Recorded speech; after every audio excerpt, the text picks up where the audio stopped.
বিশেষ করে আমরা প্রতিবন্ধী যারা আছি এই প্রতিবন্ধী লোকদেরকে একটা বাঁচার উপায় করে দিন, এটাই আমাদের দাবি। আমাদের আর কোনো দাবি নেই বাবা।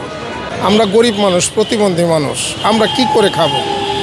আমাদের সারাদিন যা কাজ করি ওই পয়সাটা দিয়েই আমাদের সংসারটা চলে না।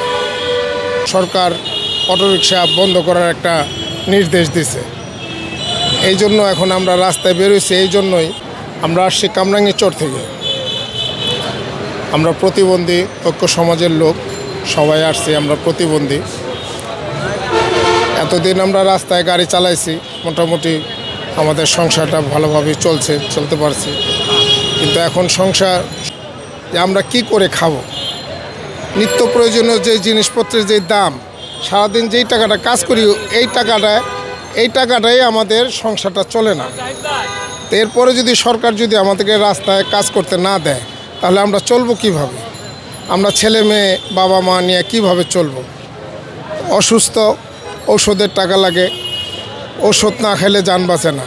ডায়াবেটিস আছে, ব্লাড প্রেশার আছে, তারপরে প্রতিবন্ধী, শারীরিক প্রতিবন্ধী, আমার হাতটা ভাঙা, মাজা, হাড় ক্ষয়ে গেছে, হাঁটুর হাড় ক্ষয়ে গেছে, আমার ডাক্তারি কাগজপত্র সব কিছুই আছে। এখন আমাদের দাবিটা হলো সরকার যদি আমাদেরকে রাস্তা চলার একটা অনুমতি দিত তাহলে আমরা বেঁচে যাই। আর না হয় সরকার আমাদেরকে একটা বাসস্থান, একটা খাওয়া দাওয়ার ব্যবস্থা, একটা সব কিছুর ব্যবস্থা যদি সরকার করে দেয় তাহলে তার আমাদের বলার কিছু নাই। এখন আমরা যেহেতু রাস্তায় চলে ফিরে খাই, সরকার যাতে আমাদেরকে চলার অনুমতিটা দেয়, এই গাড়িটা নিয়ে আমরা রাস্তায় চলতে পারি, আমাদের যাতে প্রশাসন কোনো হয়রানি না করে। আমরা প্রতিবন্ধী, আমরা উপরে ওই ভিআইপি সড়কেও যাই না। আমরা এই পোশাক পরে যারা গাড়ি চালাই আমরা ভিআইপি সড়কে যাই না, আমরা নির্দিষ্ট একটা সড়কে চালাই। তারপরেও যদি সরকার আমাদেরকে একটা নির্দিষ্ট সড়ক বলে দেয় যে তোমরা এই সড়কের পরে আইসো না, আমরা যাব না। কিন্তু আমাদের প্রাণের দাবি, আমরা এই অটো চালাই, ভাত খাই, সংসার চালাই, ছেলে মেয়ে বাবা মা নিয়ে বাঁচতে চাই। আমাদের যাতে প্রশাসন হয়রানি না করে, আমাদেরকে সরকার যাতে চলার মতো একটা অনুমতি দেয়, এটাই আমাদের দাবি। আমাদের আর কোনো দাবি নাই। করণীয় কী বাবা? মরণ ছাড়ার উপায় নাই, আমাদের মরণ ছাড়ার উপায় নাই। আমাদের তো বাবা, আমরা যে বয়স হয়ে গেছে এই বয়সে আমরা একটা পরের চাকরিও করতে পারব না, কেউ আমাদেরকে একটা চাকরিতে নেয় না। আমাদের এরকম পুঁজি নাই যে আমরা একটা ব্যবসা করব। আমাদের মরণ ছাড়া বাবা আর কোনো উপায় নাই। এখন সরকারের কাছে বিনয় অনুরোধ, আমাদের প্রতি আপনি একটু সদয় দৃষ্টি দিন, আমাদেরকে এই রাস্তা চলার অনুমতি দিন। আমরা তো এইটা চালায় বাবা আমরা বড়লোক হইতে চাই না। এই প্রতিবন্ধী সমাজের মধ্যে যারা আছে তারা এমন লোকও আছে, আমি আমার কথাটা বলি, আল্লাহর দুনিয়া এত বড় একটা পৃথিবী, এই পৃথিবীতে আমার একটু পাও ফেলার জায়গা নাই, আমার একটু একটা পাও ফেলাবার জায়গা আমার নাই বাবা এই সারা পৃথিবীতে। এখন আমি কি করব? আমি তো নিরুপায়। এখন আমাদেরকে যদি আপনারা একটু চলার অনুমতি না দেন, সরকার যদি এটা না দেখে, আমরা কোথায় যাব?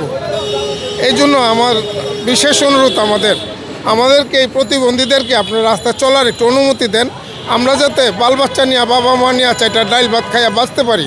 আমরা বড়লোক হইবার তো আশা নাই বাবা, আমাদের এই জীবনটা যাতে বাচ্চা যায়, জীবনটা নিয়ে যাতে আমরা চলতে পারি, আমাদের সেই ব্যবস্থাটাই সরকারের কাছে বিশেষ অনুরোধ, আমাদেরকে এই ব্যবস্থাটুকু আমরা করে দেন। এই কথা, আর কোনো কথা নাই বাবা। হ্যাঁ, এটা আমি মনে করি সিটিতে যে অটোগুলো চলে, যে রিক্সাগুলো চলে, এটা সিটির ঝামেলা হয়, এটা আমি স্বীকার করি বাবা। কিন্তু আমরা প্রতিবন্ধী যারা আছি আমরা ওই ভিআইপি রোডে যাই না, কোনো মহাসড়কে আমরা যাই না। আমরা এই পোশাক পরে যারা গাড়ি চালাই তা আপনি লক্ষ্য করে দেখবেন, আমরা কোনো ভিআইপি রোডে যাই না। আমরা নির্দিষ্ট একটা ওই বেরিবান্ধেই চালাই, মোহাম্মদপুর টু বাউবাজার এই রোডটাই আমরা বেশি চালাই। কামরাঙ্গীরচর অলিগলিতে বেশি চালাই, আমরা মহারোডে যাই না, পুরাতন এলাকায় আমরা চালাই। তবে আমরা যাইতে চাই না মহাসড়কে, আমরা যাবো না। আমাদেরকে এই অলিগলিতে চালার, ওই বেরিবান্ধ মোহাম্মদপুর বাউবাজার এই রুটে চালার মতো একটা অনুমতি যদি সরকার আমাদেরকে দেয়, আমরা খুব উপকারিত হই, আমরা বাঁচতে পারি, প্রাণে বাঁচতে পারি বাবা। নাইলে আমাদের কোনো উপায় নাই, গরিব মানুষ, বয়স হয়ে গেছে, এখন কোনো চাকরি তো কেউ আমাদের নিবে না, ওরকম পুঁজিও নাই যে আমরা একটা ব্যবসা করে খাবো। আমরা একেবারে নিরুপায়, এইটাই বলার মতো। এই জন্যই আমরা আসছি বাবা। এখন আপনারা যদি আমাদের প্রতি একটু সদয় হয়ে এই কথাটা সরকার পর্যন্ত পৌঁছায় দেন, আমরা খুব উপকার হয়ে আর কি।